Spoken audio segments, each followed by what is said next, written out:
and you're creating your why, and you're basically saying, what am I doing and why am I doing it? And what is like some of the goals and purposes attached to it. And I really think that that's a part of personal growth that we don't talk about very much in our industry, right? Like, we understand what a boundary is. We understand when it's crossed. We understand how we feel. But then it's like we go about our lives again, and then it happens again and again. And it's like we never get to finish that loop.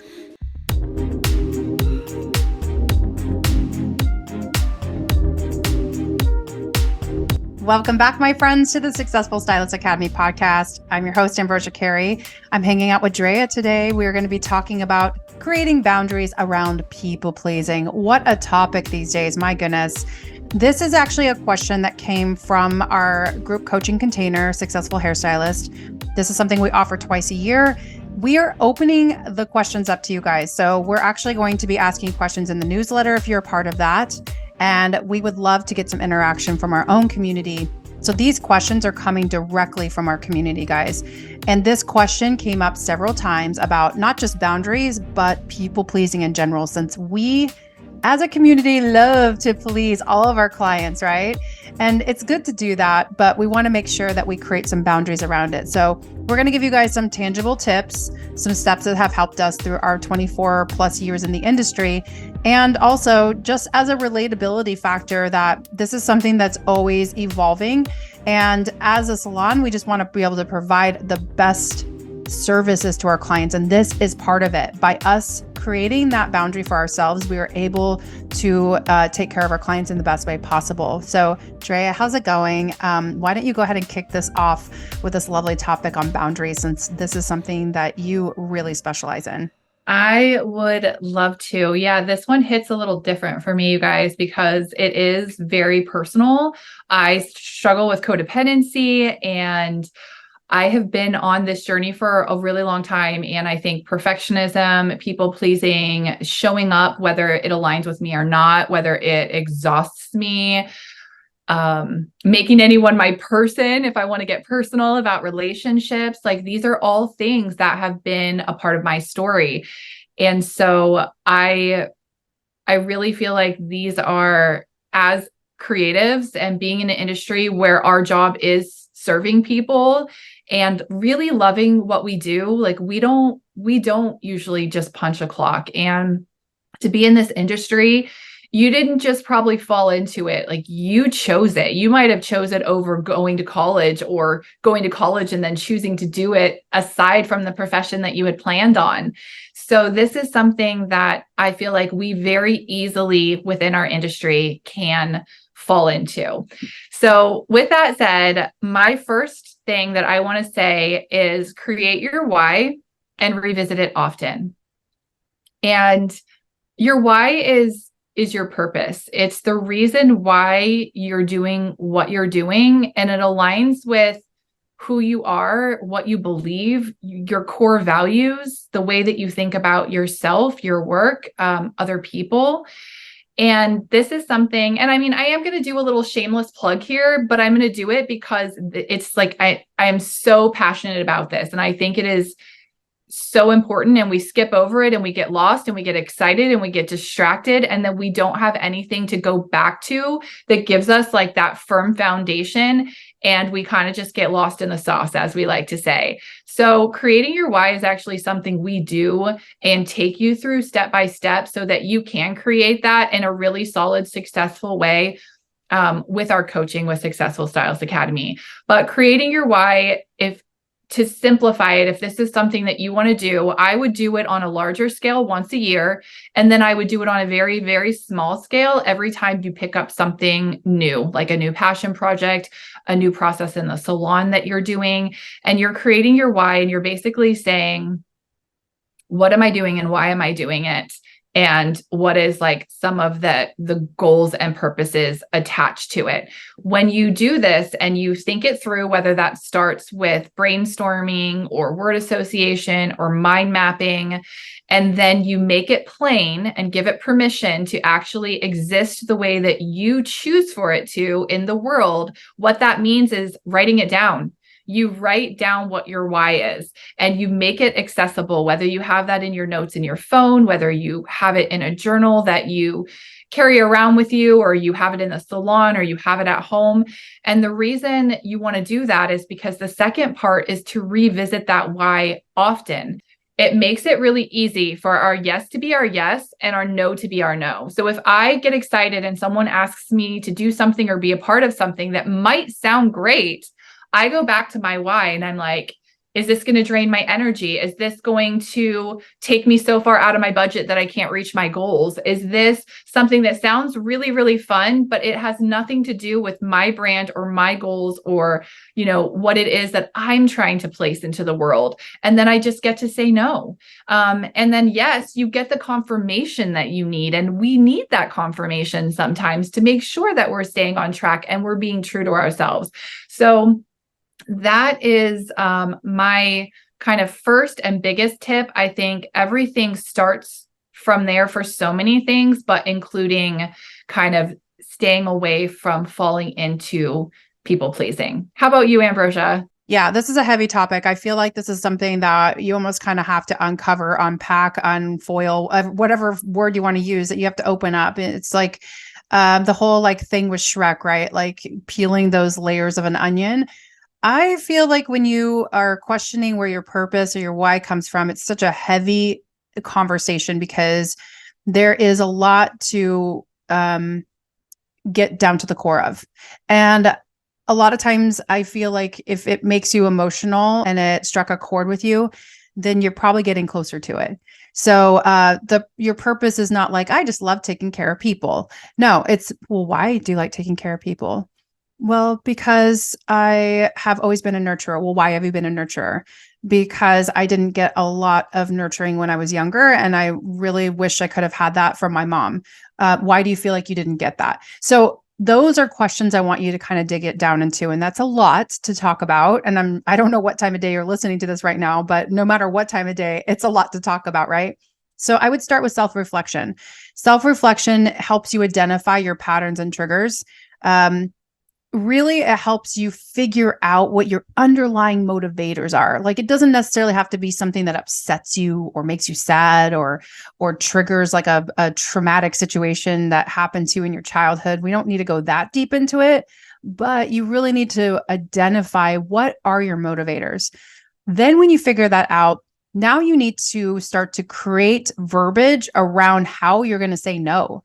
Because when you say no to something, then you're saying yes to something else. And I would hope that something else is you. Say yes to yourself a little bit more often. And this is something that it did take me a while, and it's taken me more practice. And it's also something I haven't mastered. Like, sometimes I'm quick to say yes, and then I'm like, oh, why did I say yes to that?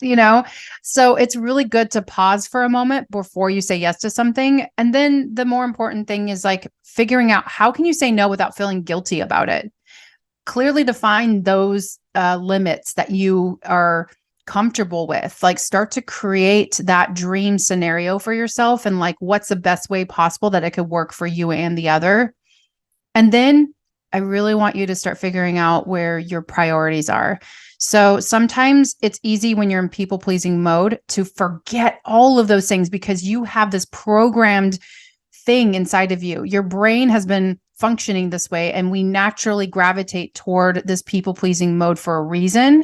So if you start the reflection and then you actually start to prioritize based on those set boundaries of what you need for yourself to set them assertively, then it's easy for you to really figure out, how can I recognize that my needs are valid? Therefore, I can show up better for people that need me when I'm ready to give it to them, rather than it being forced and I'm only giving a percentage of myself to someone.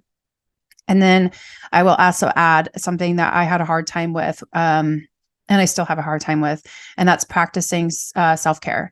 Self-care does not mean that you're going to a spa and you blocked out half of your day and you have to go on an expensive exotic trip. As a matter of fact, I think self-care really needs to sit in something that has nothing to do monetarily, and it's something that you can practice daily. It's something that you don't need something else for. It is supposed to replace something with a meaning and a purpose that fuels your mental and your emotional capacity.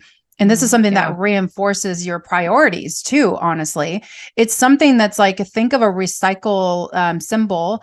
If you don't complete that portion of it, then you can't show up to do the thing, to support this thing in order to process something correctly and to show up in the best way you possibly can and to be the best service provider you can be, to make opportunities that you love, to reignite that passion. There's so much that goes into it, but self-care is a lot more important than just like this buzzword. It's so important. I really want you to place this in your top 1 to 2, maybe 3 set of priorities when you're designing this as you're reflecting. Yes. What an important key and reminder. I mean, sometimes, and that's one thing that we almost know that we're doing too much people pleasing. If we're not able to have time for that, if we can't make time for it, then we know maybe something's a little like off skew, I think. So you mentioned motivators, Ambrosia, and that is a question that I always like to ask myself. Like, and I really try to operate in a place of being true to myself without selfish ambition and without codependency. And it's such big, like heavy things to dive into. Like there's not an easy answer. Like this is definitely part of an ongoing journey and a process, I think, this episode. And we're just like touching like some of those. But your motivation of doing something, I think, really tells you whether or not you need to be present for it. So if you can take the time to ask yourself, like, is this something I'm doing for the money? Is this something that I'm doing for my ego? Is this something that I'm doing? And not that either one of those, like, not that the money is wrong, or if it's something that gives you more exposure, that's just not ego pride driven. I think it doesn't have to be a negative. So I want to clarify that. But really, it's not like, is this right or wrong? It's just, what are my motivators? And do I feel good about that motivation driving me to say yes to whatever it is? So am I motivated because this is going to serve someone else? Because people pleasing and choosing to serve someone are two completely different things. And a friend of mine, Mark Bostoff, you probably know, I mean, a lot of people know him in the industry. He one time said, I am either free or expensive, but I'm never cheap. And that really, really stuck. That. Yeah, it really stuck with me too, because sometimes we do things and we say yes, and then we resent them, or we're not present for them, or we're not showing up for people in ways that we really want to, because we don't even want to be there. So asking yourself, like, what is motivating me to say yes to this? And is that a good enough reason to go do XYZ? Also, I think practicing in small areas will allow you to be ready for the big decisions. So, for example, if someone's like, hey, after work, do you want to grab drinks and dinner? Most of the time I would just be like, yes, of course I want to do that. It's with someone I like. I have to eat, like cocktails. Great. Like, yeah, I mean, it's just a no-brainer, right? But it isn't a no-brainer. Like, do I want to actually go do that? So instead of just being like, yes, of course, and everything sounds good at the beginning of the day, and then 12 hours later, standing behind the chair, I'm like, why did I say yes to that? Like, oh, that's me. I'm tired. I want to be in my pajamas with my cat, eating food, watching TV. Like, I don't want to go to a restaurant. I don't want to interact with one more person that day. And that's not a negative. It's not a bad thing. It's not saying anything about that person. Right. So I practice asking myself, like, is this something that I actually want to do? Or am I like literally saying yes out of habit? Out of a habit of communication, out of a habit of operating. And the cool thing is, and it took me a while, because there was a lot of places I would be and be like, why am I even here? Like, why? And then thinking, like, the next time this happens, I'm going to ask myself if I really feel like going and doing that. So it kind of has eliminated the FOMO for me, because I'm like, I'm happier not doing that. And like, that's okay. And maybe that looks different this season than it did last season, which is okay too. But I practice in the smaller decisions by actually asking myself the questions, so that when a big decision comes along with work or business or a collaboration, then I already have practiced the process of coming to an answer that's going to have me showing up for the right reasons. And one very tangible thing that you can use is, if you're someone who has a hard time saying no, don't say anything right away. Do not answer right away. Like, literally make yourself a rule that if someone asks you to do something or to participate in something, that you are going to let them know, thank you so much for thinking of me. I need to look at my schedule, talk to so-and-so, pray about it, look at my why, whatever you want to say that makes you feel comfortable. And if I could have till the end of the week, if I could let you know tomorrow, if I could let you know by this time, then you don't get stuck making a on-the-spot decision with a challenge that you already know is an issue for yourself. So I would say, make that rule for yourself, practice it for literally maybe all of 2024, and see where that brings you on the other side of making the very best decision where yourself. And ultimately, like Ambrosia said, you can't pour from an empty cup. You can't give people your best if you're showing up and people pleasing for the wrong reasons. So ultimately, it's not only best for you, but it's best for like everyone that's going to be involved. I felt all those around every single inch of my being, because I definitely, I am quick to say yes because I want to do everything. And it always sounds exciting. If I ever get invited to do something, then I'm like, yeah, I want to go. Like, it's just like, it's like my dog. I don't know. I feel like it's like my inner dog or something. I don't even know. Yeah. I'm like, what? You want me to go somewhere? Yeah. But then, realistically, like the day goes on, and then my energy starts to get slowly depleted. And then I know that I'm not at my best, and I could probably hold it together and show up to that thing, but I don't have that energy that I would like to have in order to like show up that way. And so I remember when I was younger and getting frustrated when I would have a friend that would cancel last minute or something for whatever the reason is. But I have this one particular friend who, she's very funny, because when I was younger, she would cancel on me last minute and I would be a little frustrated with her, but she's always been very honest about why she's canceling. And she always tells me it's because she's not feeling it. And I internalize that as, she doesn't want to hang out with me. She doesn't like my company. She'd rather do nothing than hang out with me. That's heavy, right? So it's just like, then I had to do my own process. I had to do my own work. And that's actually something that I was going to tell you guys, is that if you feel like that's coming up for you, then first of all, please challenge that negative thought for just a second and be like, is that true? Is that actually true? Or am I making this up? Am I coming to conclusions? Is this person my friend and I actually want to hang out with them? Then maybe I should give them the benefit of the doubt. And it's not that they would rather do nothing than hang out with me. It's that they are tapped out energy wise, and they would rather come and hang out with me when they can be there for me, rather than me being there. And then they're like yawning every third second while I'm talking and like giving me the nonverbal communication that they don't want to be there, because that feels worse, honestly.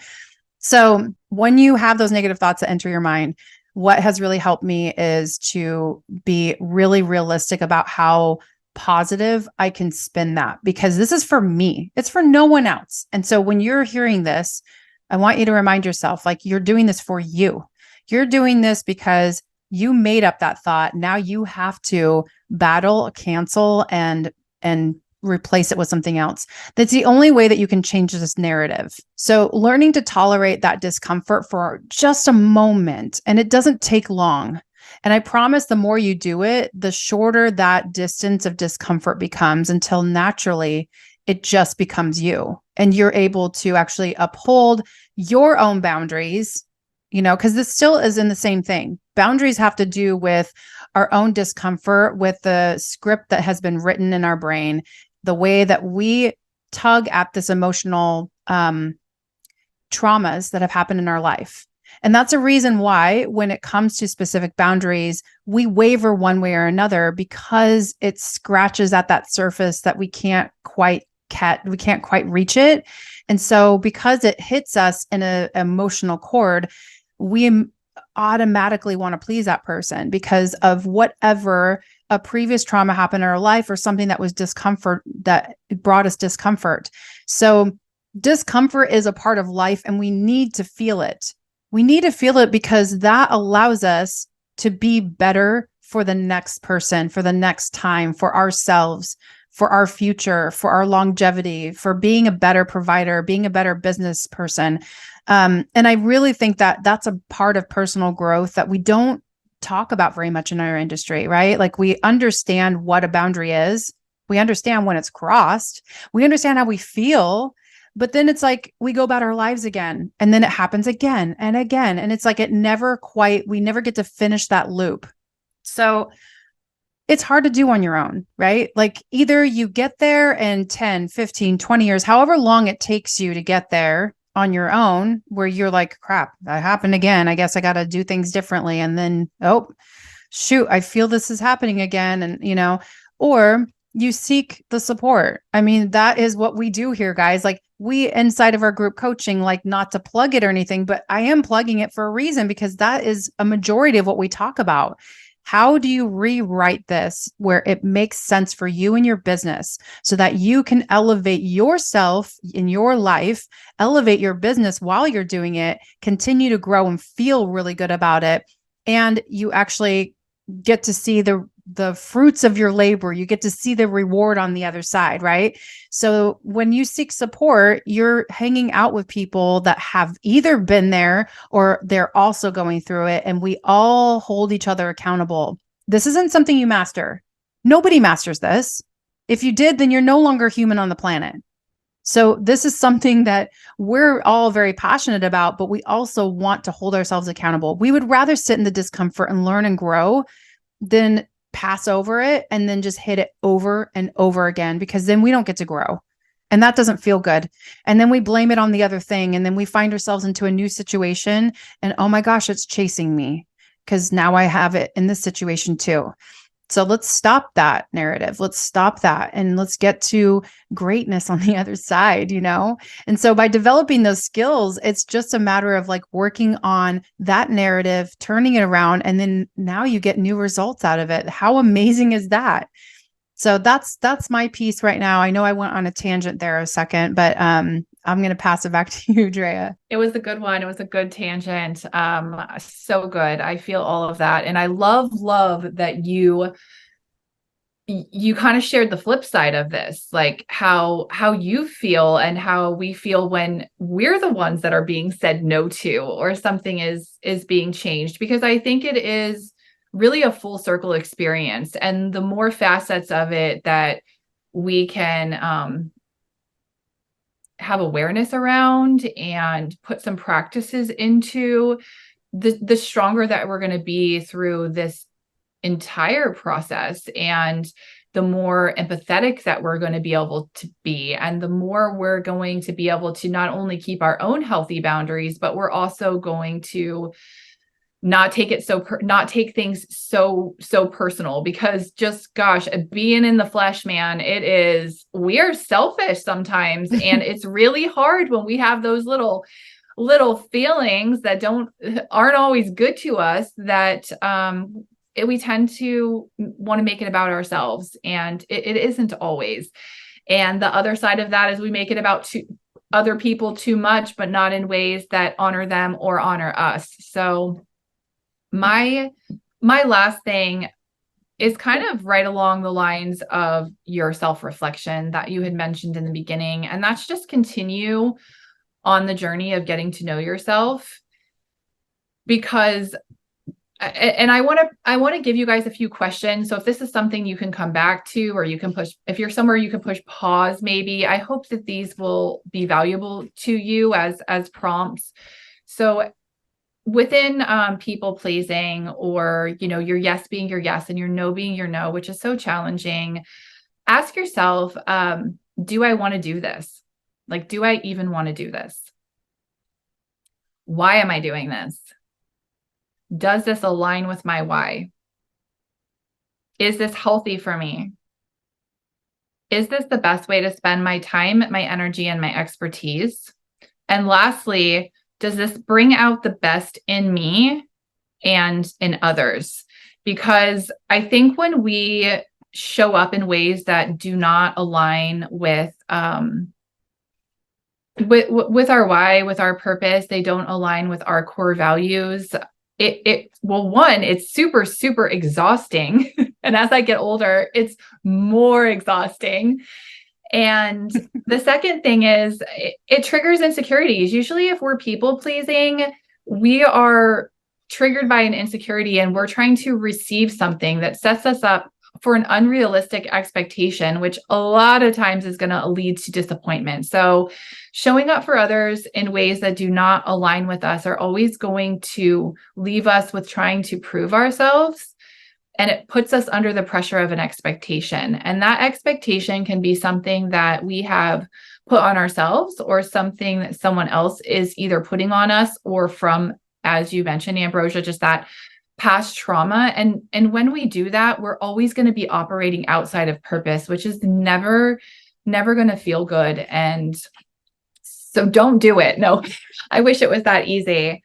But just having some of those things in mind and having a little bit of awareness around that. And we are having these conversations all of the time in our group coaching. We are having them in our community. We want to have them online with you. Please, we're open to constructive criticism. Let us know how we're doing. If you are receiving kind of what you need from us in our wheelhouse, because that's why we're here and that's what we want to give.